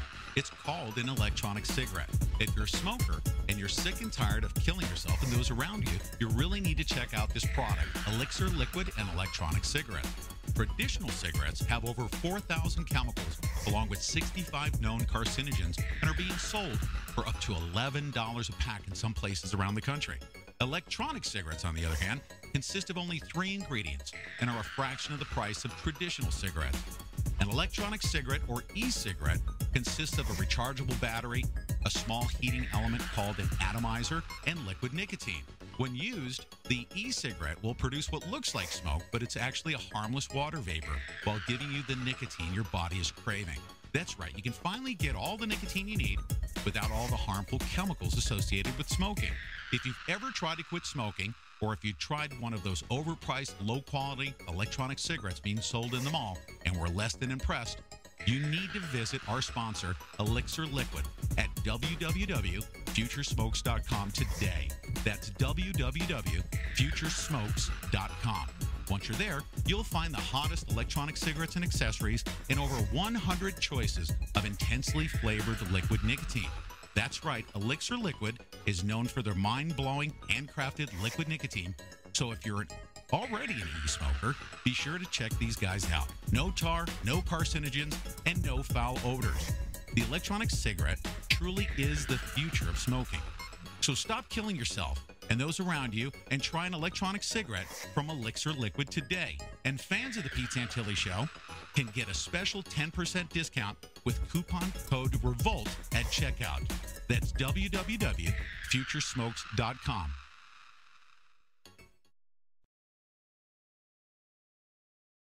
Live from the Overthrow Bunker and FEMA Region 9, you're listening to The Pete Santilli Show.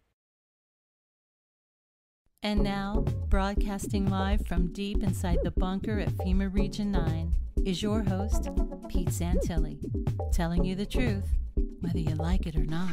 A potential domestic terrorist, of course. That's right. I'm a potential domestic terrorist.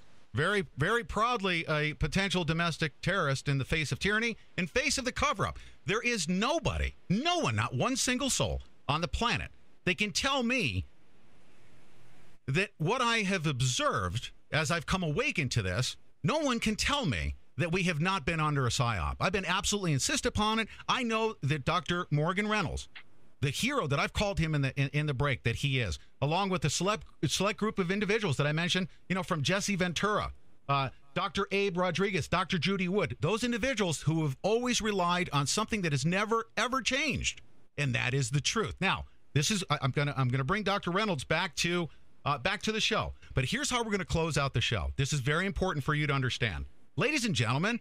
This evidence was submitted to the court system. As we all know, that will not work, especially when, as a matter of national security, that certain information will not be revealed. So the court system is corrupt. So Dr. Morgan Reynolds believed in the legal system, submitted his documents. He is considered a whistleblower.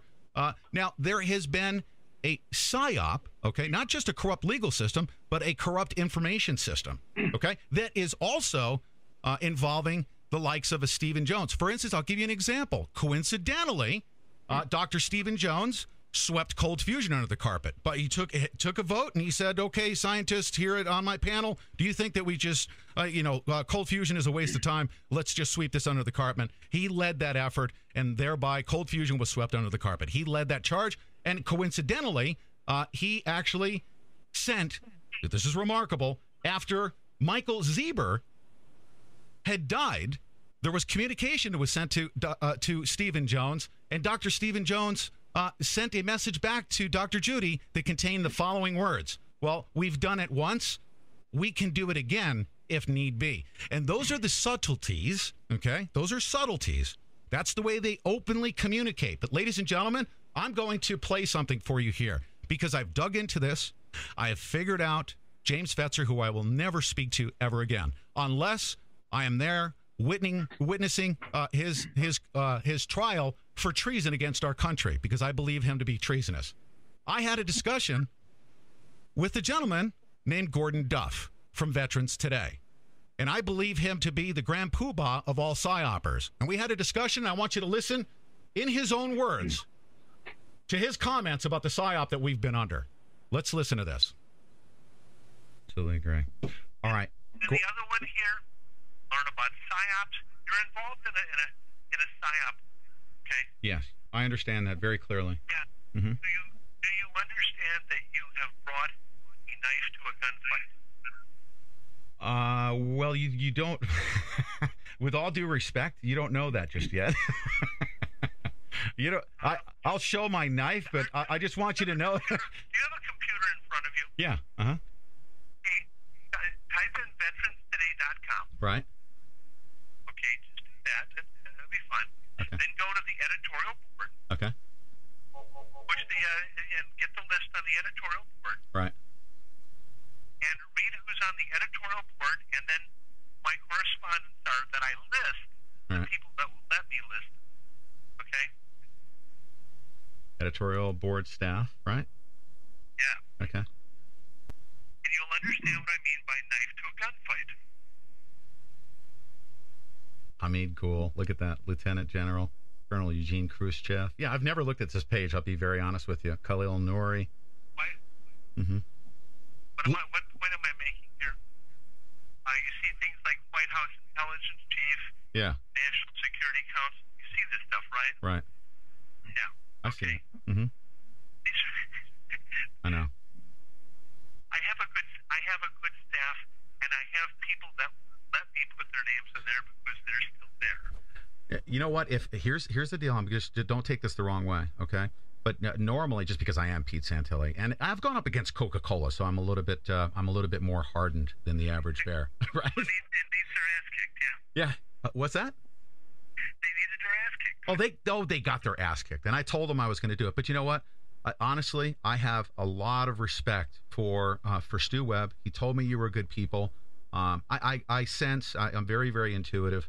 If anyone were to ever do what you just did to me, I would have considered it a threat and probably would have responded differently, but I'm not going to. I want to leave a good, open line of communication. What to you that you would consider a threat?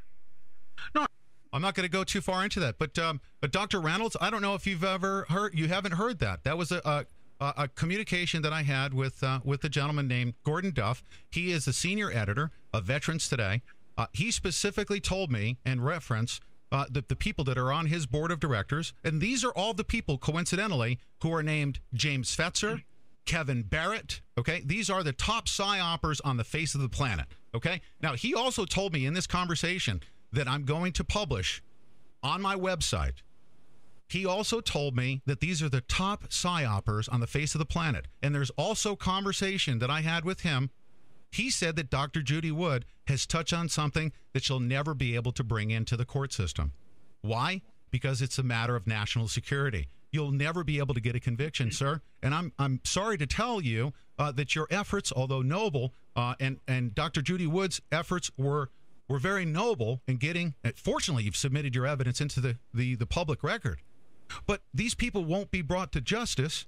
And in fact, the psyopers like Gordon Duff, Kevin Barrett, James Fetzer, Stephen Jones, Richard Gage, their job is to divert our attention away from that evidence.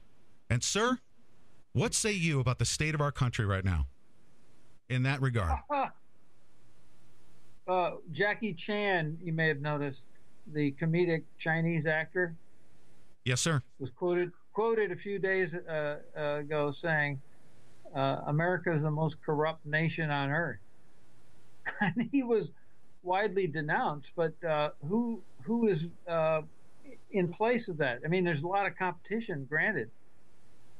But I'd say a great deal of the public knows what a top-down, controlled, and contrived lie America has become. There was an article caught my eye by Matt Taibbi, the political writer for Rolling Stone. Yes, sir. In the current issue.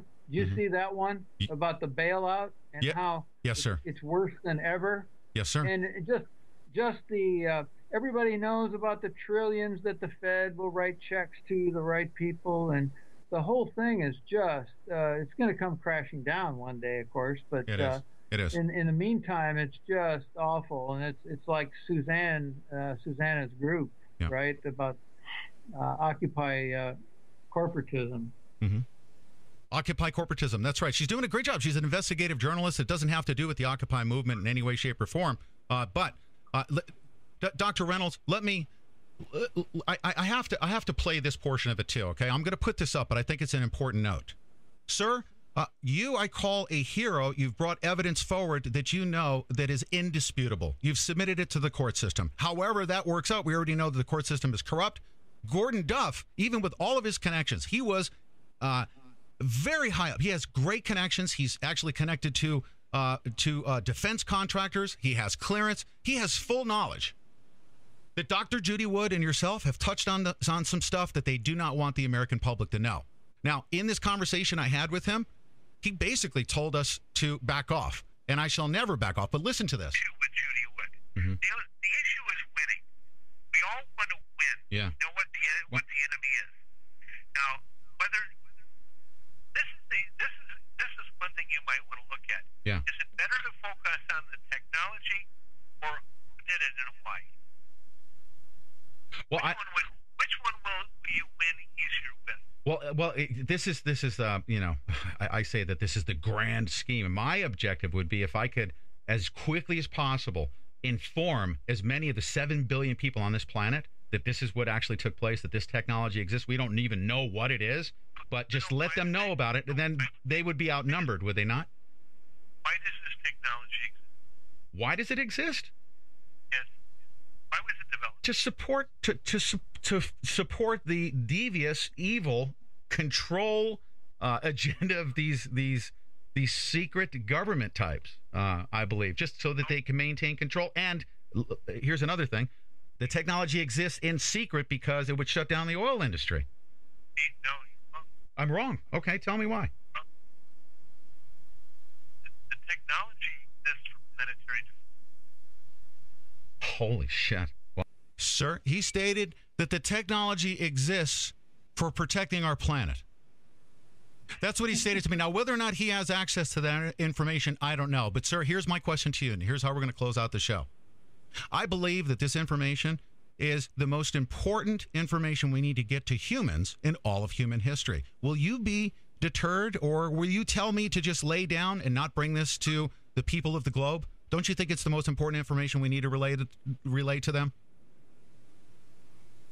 Yes, it is. And Dr. Wood's book is something everybody needs to absorb and see the proof.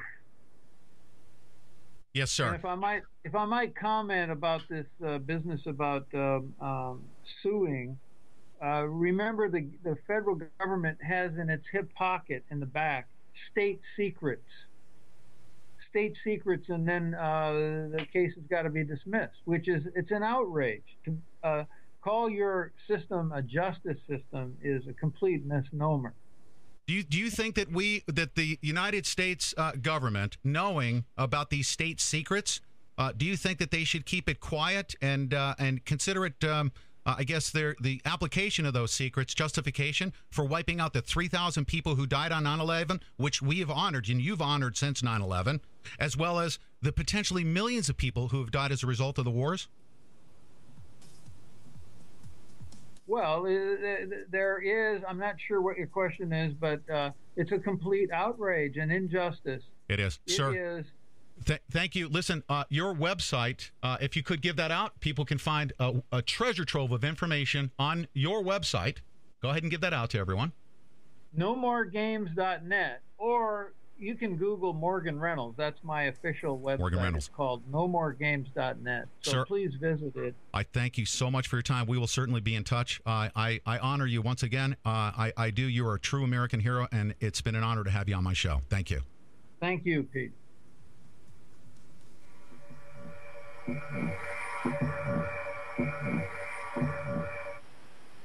Alrighty, thanks so much, you guys. Okay, thank you very, very much. Dr. The Reynolds? most important question to be asked in our lifetime is answered in the book, Where's the Birth Certificate? A case that Barack Obama is not eligible to be the president, written by Jerome Corsi. Where's the Birth Certificate is a recommended read by Peter Santilli, host of The Pete Santilli Show, and is sold on Amazon.com. To purchase your copy of Where's the Birth Certificate, go to thePeteSantilliShow.com, click on the tab at the top that says Where's the Birth Certificate, and order your copy today or download it to your Kindle. Where's the Birth Certificate by Jerome Corsi is essential to the InfoWar and a question we should all be asking. If you've been asking yourself, where's the birth certificate, and what will it mean if Barack Obama is not eligible to be president?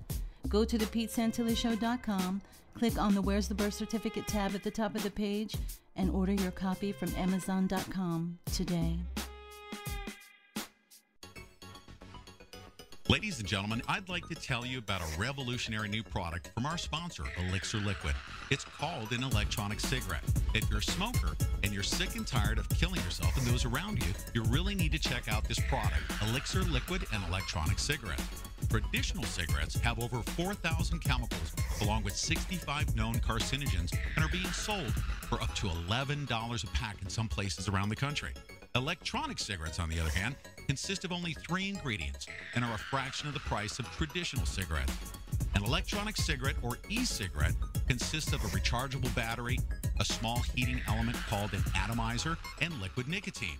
When used, the e-cigarette will produce what looks like smoke, but it's actually a harmless water vapor while giving you the nicotine your body is craving. That's right, you can finally get all the nicotine you need without all the harmful chemicals associated with smoking.